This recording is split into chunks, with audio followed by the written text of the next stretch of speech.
Magandang araw po, welcome po sa aking channel, Love9 TV. Patalasasan po, meron po ba kayong mga properties na napapabayaan or non-performing assets?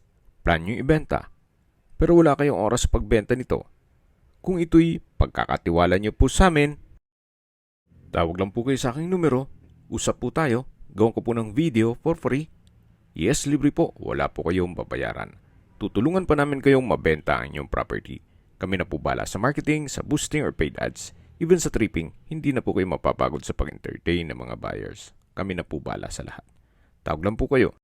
Nandito po tayo ngayon sa Silang Cavite kung saan meron po tayong bagong video presentation. Isang private farm resort and events place. May lot area po ito na 1.7 hectares. At kung sakali man po na kailangan yung mas malaki pa, meron pa po itong katabing another 5,000 square meters na mamaya po i-discuss ko na lang sa inyo. Yan po ang video code V-A194-25.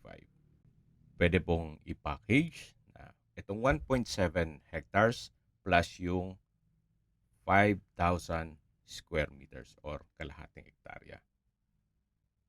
Lahat po yan titulado, operational, at kumpleto po ang business permits. Updated din po ang mga taxes. Nandito na po tayo sa covered na area kung saan napakalaki po ng espasyo. Marami pong mga okasyon na pwede nyo i-cater dito, kahit po team building. Aside from this covered area, yung natatanaw natin na may tables and chairs, extension pa po yan. Kasama po yan. Hanggang dito sa dulo. Then may ilang mga structure. Yan po yung banyo. At dun po naman sa dulo nitong property ay meron pong access sa ilog.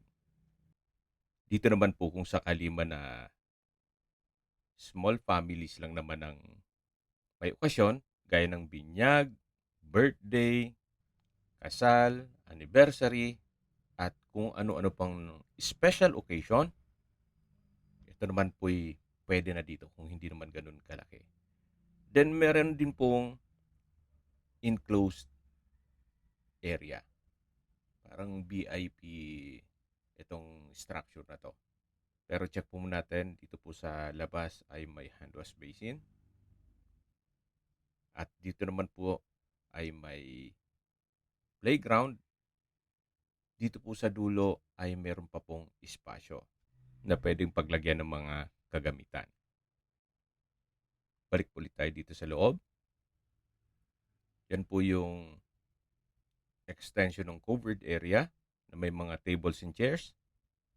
At lahat pong kagamitan na makikita nyo ay kasama po. Kaya kung sakali man na ma-acquire nyo ito, ready na for operation. At supervision nyo na lang ang kailangan. Ito po yung tinutukoy ko na kung mas maliit na okasyon, kung may conference, pwede naman po dito. Lahat pong mga kagamitan ay kasama din po yan. Meron na rin pong banyo dito sa loob na kung saan maayos din po ang toilet fixtures, naka-tile bathroom wall. At dito naman po sa labas ay may mga brickstone design itong poste, then naka-tile flooring. Dito naman sa kabila yung kabilang banyo. Naka-tile flooring din po at maayos din ang toilet fixtures. Yung natatanaw po natin na access door ay ito naman yung papunta dito sa may balkonahe o terrace na may access naman po ito papunta sa swimming pool. Meron din pong trellis. Ito pong hagdan na pataas ay papunta dun sa kabilang side ng property. Then dito naman po sa pababa ay yung papunta naman dito sa swimming pool. May kabana sa dulo. Well-maintained naman po ang swimming pool at working naman ang pump and filtration. Sa dulo po ay may mga kabana din. At yan po yung access door na kung saan dyan tayo galing kanina. Dito po sa dulo ay meron din pong kwarto na may mga double deck. Pero dun po tayo papasok dun sa kabilang side. Pag ikot natin ang daan dun sa may kusina. Babalik po ulit tayo dito sa loob. Yan po ulit yung parang VIP room para sa small occasion. At yan pong mga kagamitan na makikita nyo ay kasama po yan. Ito po yung mga banyo na nadaanan natin kanina. May video okay. May whiteboard in case na may discussion sa conference. At ito naman po yung covered area ng events place. Meron pong stairs dito.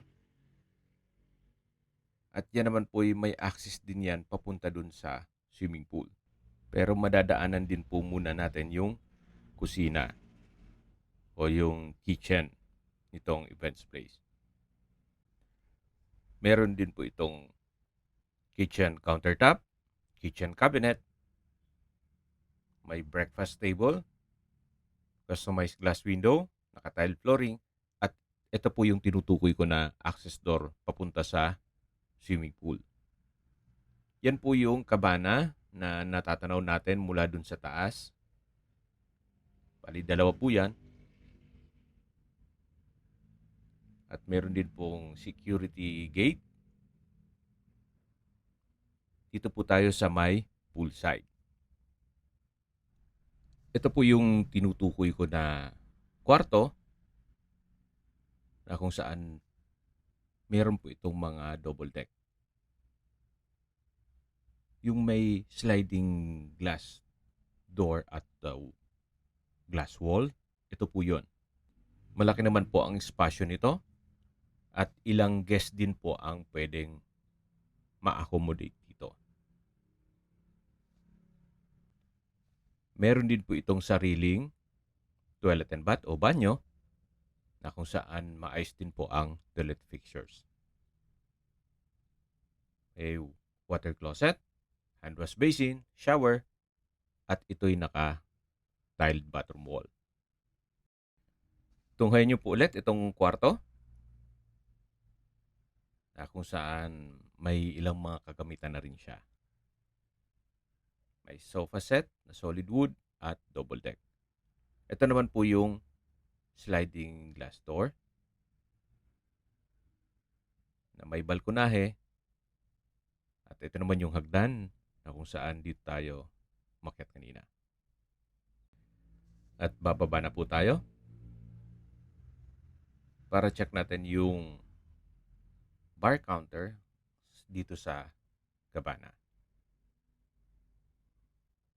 Ibaba po tayo at dito na po tayo sa may poolside. Meron pong adult and kiddie pool.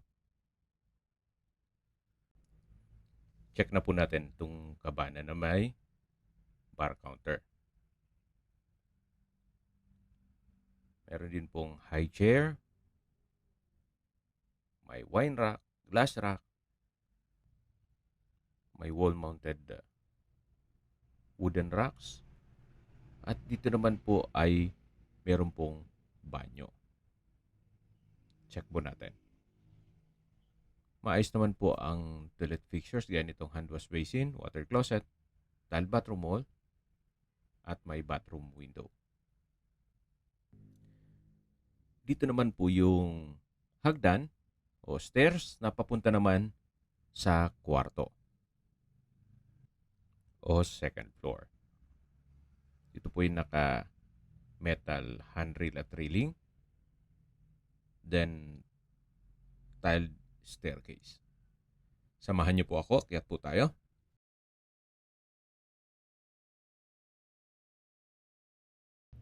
Ito po yung tinutukoy ko na kwarto na kung saan napakalaki po ng espasyo. Dito po yung receiving area o salas. Then sa dulo naman, yung mismong kwarto. Na malaki din po ang spasyo. May bed frame and mattress, may couch, then may glass window, at ito'y naka-tile flooring. Actually, kung maraming guest, pwede pong maglatag pa ng extra beds dito. Meron din po pala ditong banyo na kung saan maayos din po ang water closet. Then naka-tile flooring din po.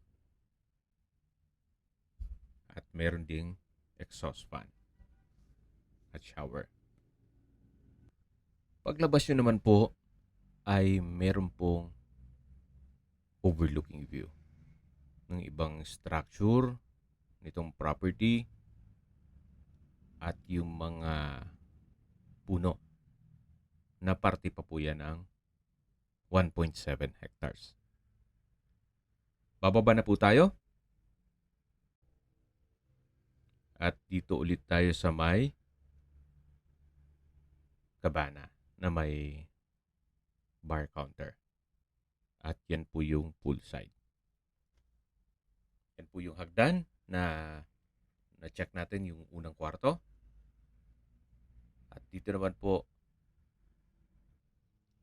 yung steel gate na papunta naman dun sa open area. Ito po yung maliit na kabana na natanaw natin mula dun sa kabilang side ng swimming pool. So, marami-rami ding guest ang ma-accommodate dito. At yan po yung parte pa ng 1.7 hectares. Yung tinutukoy ko na another 5,000 square meters na operational resort ay halos katabi lang po nito. Pero nakabukod naman yung titulo nun. Kung sakali man na mas malaki ang gusto nyong resort, pwede naman po nating i-negotiate yung kabilang 5,000 square meters. Alam ko meron pang mga extra na lots na available si owner na pwede rin nating pag-usapan. Dito po yung open area na may bar counter. Meron pong 5 high chair at sa dulo po ay may countertop. Dito po sa open area, dun sa lower part ay meron pong garden na pwedeng ganapin ang garden wedding. Yan naman po yung frame ng tent na lalagyan na lang ng trapal. Ito naman po yung daan na papunta sa guest house. Bago po tayo bumaba dyan sa hagdan, meron pong garden dito.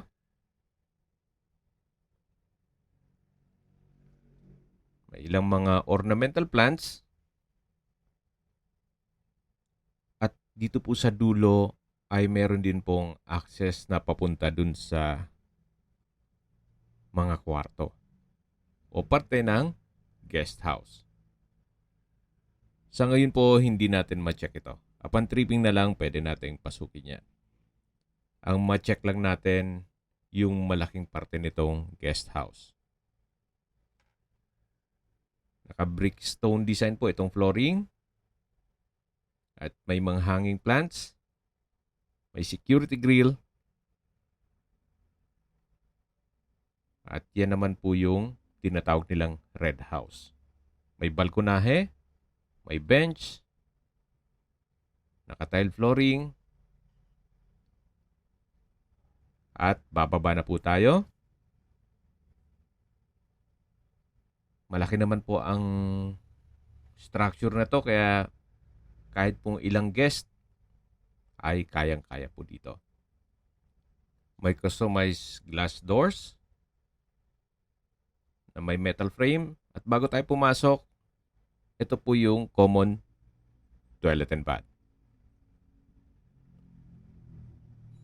Then meron din pong hand wash basin na stainless. Dalawa po yan. Ito pong wall ay naka-natural stone design. At papasok na po tayo. Kaya po nasabi ko sa inyo kanina, kahit po malaking pamilya o team building ng isang kumpanya, ay pwede po dito. Yan po yung mga double deck, kung saan kasama na po yan. May chandelier, may pin lamps. Ito po yung naka-tile flooring na rin. At mayroon din pong toilet and bath dito sa loob. May hand wash basin, water closet with bidet, shower, bathroom window, at vanity mirror. Yan po yung access door na papunta sa likod ng guest house. Dito naman po ay meron pong another room. At ito naman po yung hagdan na kung saan papunta naman ito sa second floor at meron din pong kwarto dyan. Sa ngayon po nakalock din po siya. Upon tripping, papabuksan po natin yan. Ito po yung pinakamalaking guest house na meron din pong mga double deck. Yan po yung under stair storage. At dito po ay may isang kwarto at yung dining area. Ito po yung tinutukoy ko na kwarto. Maliit lang naman siya. May double deck at may single bed na kama. Naka-tile flooring na rin po yan. At dito po yung tinutukoy ko na dining area. May dining set at sa dulo may kitchen countertop. At yung sa dulong pintuan, yan po yung tagusan yan dun sa isang pintuan na pinakita ko sa inyo. Yan po yung kitchen countertop na may kitchen cabinet. At yan po, tunghayin niyo po ulit itong dining area. May couch na rin siya. At yan po yung maliit na kwarto. At sa dulo po nito ay yung mga double deck. Kung saan, kasama na po yan sa bentahan. Paglabas nyo naman po dito ay meron pong hangout area. In between itong dalawang hagdan. Yan po yung garden at dito naman po yung dulo nitong guest house na meron pong swing. May hagdan po dyan, pababa naman yan at meron pong access naman dito na may security gate papunta naman sa covered stage na pwede pong ganapin ang isang garden wedding o debut. Depende po kung anong magiging use nyo dyan. Ito po yung covered na stage.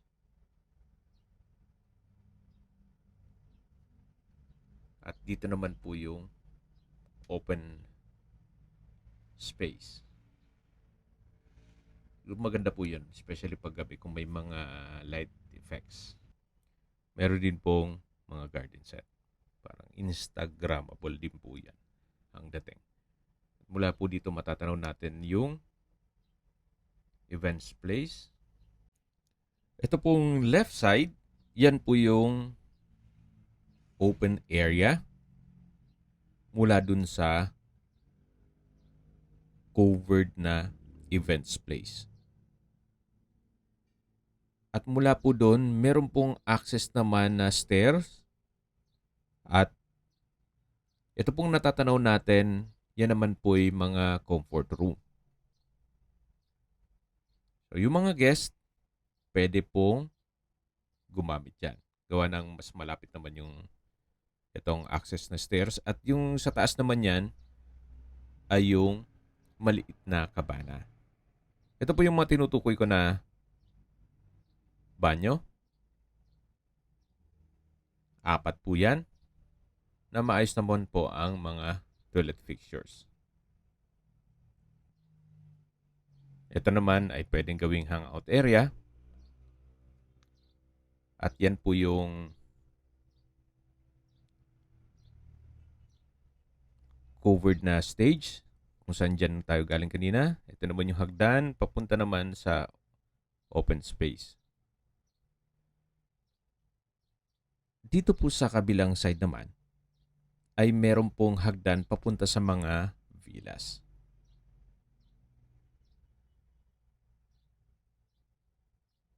Medyo bago naman po yung mga structure dito at maayos.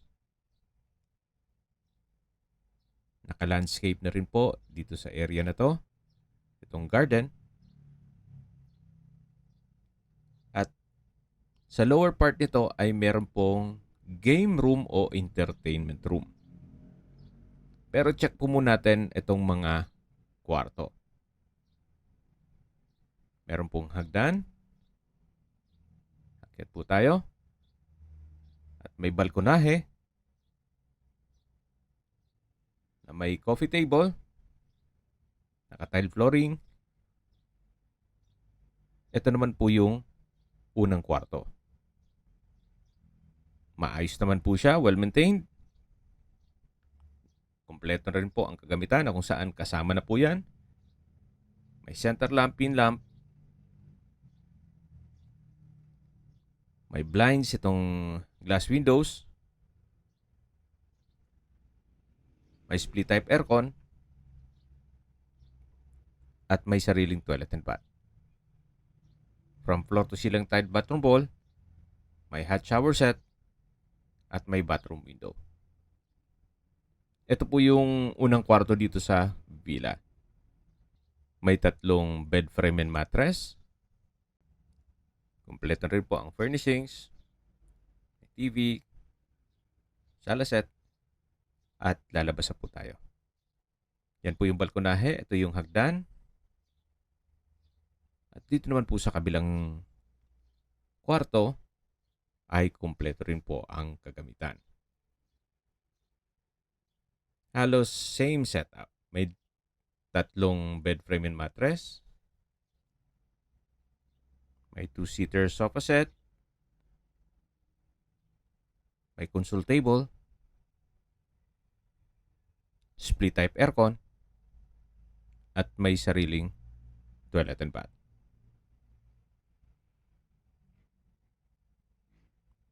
May hot shower set. Tile bathroom wall. Water closet with bidet. At bathroom window. Yan po, tunghayin nyo po ulit. Ito pong sliding glass window, may Korean blinds, may emergency light na rin po, at wall-mounted electric fan. Then naka-steel door. Yan po ulit yung balkonahe. At yan naman po yung hagdan. Bababa po tayo. Yan po yung mga ornamental plants dito sa garden. Then may lamppost. Dito naman po sa lower ground, yung tinutukoy ko na entertainment room. Pero silipin niyo po muna itong napagandang ambience. Itong garden. Well-maintained, napakalinis po. May concrete pathways. Meron din pong garden set at mga ornamental plants. Mula po dito sa villas, meron din pong access na papunta sa swimming pool. So hindi lang po ito ang villa na meron dito. Meron pa po dun sa baba na ikutan natin. Ito po yung entertainment area o game room na kung saan merong 2 billiard table. Meron din po itong bar counter na malaki naman ang espasyo at meron din pong banyo. Dito naman po ay may bakanting espasyo pa at pababa na po yan dun sa may ilog. Balik na po ulit tayo dito sa may entertainment area o game room. Yan po yung bar counter at yan po yung hagdan papunta dun sa taas ng villa. Bago tayo bumaba dyan sa may hagdan papunta sa mga villa, ito naman po yung balkonahe mula sa bar. Yan po yung billiard table. Ito naman po yung mga villas na kung saan kung meron man pong mga guests na gustong tahimik, yan po yung pwede nyong ibigay sa kanila. Ito po yung dulong parte na ng developed area nitong resort. Pero malaki rin po ang mga area pa na hindi pa na-develop. Itong mga nakikita nyo may mga puno. Marami lang hagdan na dadaanan dito. At yan po yung tinutukoy ko na papunta sa swimming pool. At nandito na po tayo sa kabilang villa na kung saan malaki naman po ang espasyo nito. Kung ang guest nyo ay gustong long-term na staycation, pwede po dito. Open concept lang po ito. Walang partitions hanggang dun sa taas. Naka-tile flooring. Maayos naman ang pintura ng ceiling at wall. May bed frame and mattress. Meron po itong electric fireplace. May painting. Then meron din pong sariling toilet and bath. May hot shower set, tile bathroom wall, at water closet with bidet. Ito po yung access door. Papunta naman dun sa lanay. Ito po yung hagdan.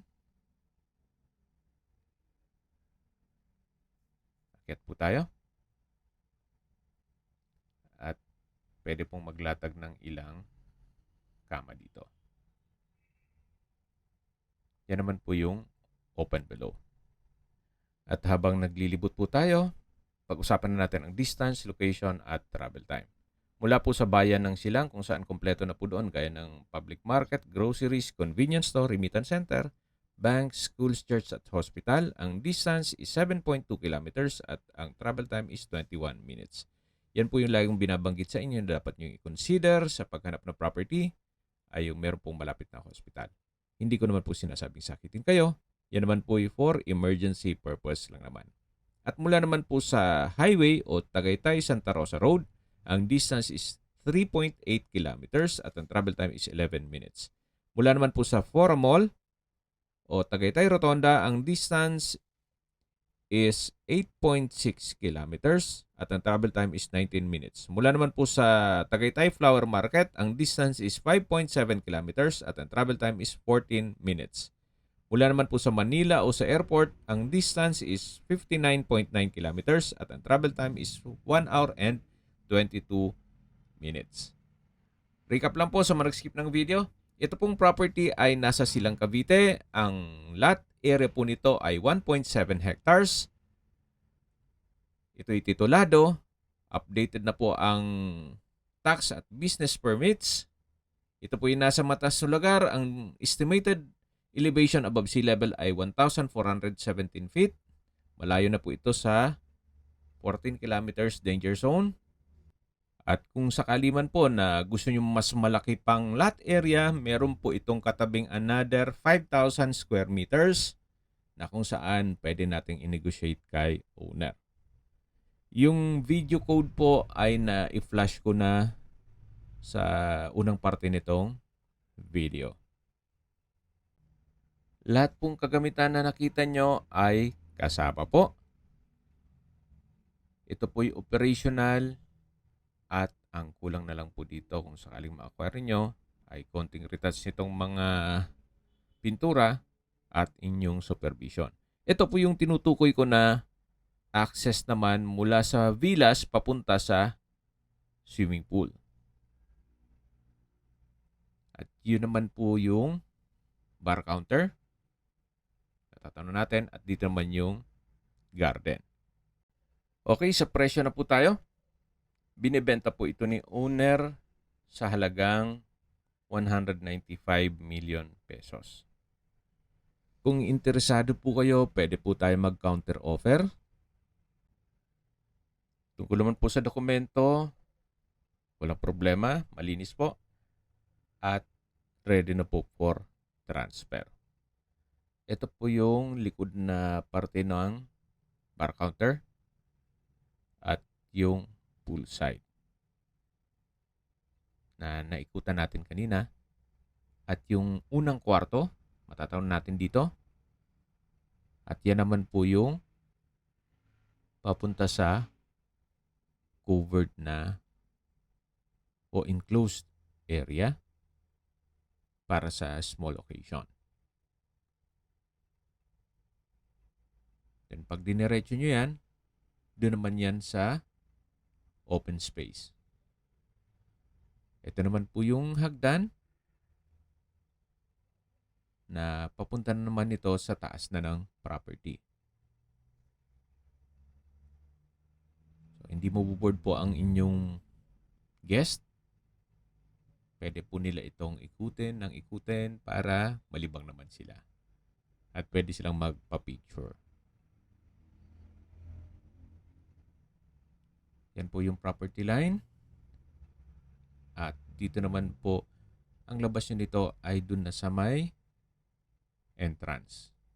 Kung may mga katanungan po kayo, tawag lang po kayo sa aking numero. At sa mga kababayan naman natin sa ibang bansa, meron po akong WhatsApp, Viber, Telegram, at Signal. Same number lang po, 0917-316-3399. Sa mga nagtatanong naman po ng aming Facebook, meron po aming Facebook page na Nov9TV at Facebook Real Video. Meron din pong TikTok at Instagram. May ibang YouTube channel po kami, the Nov9TV channel, Nov9TV Listings, Nov9TV On The Spot, Nov9TV Updates, at Nov9TV House Rental. Sana po naibigyan nyo ang video presentation. Paki-like and subscribe na lang po sa aking channel para ma-update din po kayo sa aking future listings. Kung sakali po hanap nyo yung mas malaking sukat ng lupa, meron din po kami ibang listings na pwede nyong pagpilian. Huwag po kayong mag-atubiling tumawag sa amin. Then, let us know your budget para malaman namin kung anong property pwede naming ilog sa inyo. Sa lahat pong viewers, subscriber at nagtiwala po sa amin, salamat po sa suporta. Ingat po kayo lagi at yung pamilya. Maraming salamat po.